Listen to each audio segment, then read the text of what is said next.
Hello everyone. अभी का हम लोग का प्रश्न महेंद्र बर्मन प्रथम से संबंधित है। तो चलिए सबसे पहले हम लोग प्रश्न देख लेते हैं। प्रश्न आपकी स्क्रीन पे कुछ ऐसा दिख रहा होगा कि प्राचीन भारत में इनमें से किस शासक ने मतविलास, विचित्र, चित्त और गुण भरा उपाधि धारण की थी। तो जैसे कि आपने देखा कि प्रश्न हमने पहले ही कह दिया कि प्रश्न हमारा महेंद्र बर्मन प्रथम से संबंधित है। तो ऑप्शन ए जो होगा इसके लिए हमारा करेक्ट हो जाएगा। आइए थोड़ा सा इसके डिटेल के बारे में हम बात करते हैं। तो महेंद्र बर्मन प्रथम जो थे वो पल्लव वंश के एक महान शासक थे। ठीक है, तो आइए थोड़ा सा पहले पल्लव वंश को भी देख लेते हैं। तो पल्लव वंश की यदि हम बात करें तो ये दक्षिण भारत का एक सबसे शक्तिशाली और प्रभावशाली राजवंशों में से एक था। चोल भी था, आपने देखा था।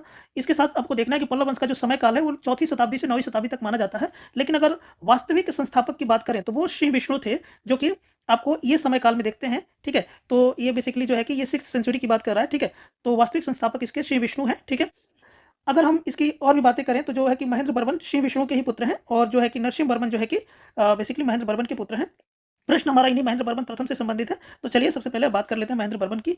ठीक है, तो आइए देखिए, जैसे कि प्रश्न में था कि मत विलास, तो इसका अर्थ ये होता है कि महेंद्र बर्मन ने एक मत विलास प्रहसन नामक की एक संस्कृत की जो है कि नाटक लिखी थी, जिसके कारण उनको ये उपाधि मिली थी। उसके अलावा प्रश्न में था कि विचित्र चित्त, है ना, इसका अर्थ होता है अनोखे विचारों वाला। ठीक है, कोई दिक्कत नहीं है। क्यों अनोखे विचारों वाला? क्योंकि उन्होंने एक ऐसे मंदिर की शैली विकसित किया जिसको हम रॉक कट टेम्पल कहते हैं, जिसमें चट्टानों को काटकर मंदिर बनाई जाती है। इसमें ईंट, लकड़ी या गारे का कोई उपयोग किए बिना चट्टानों को काटकर बनाया जाता है, इसलिए इनको विचित्र चित्त कहा गया, क्योंकि ये इनके विचार अनोखे थे।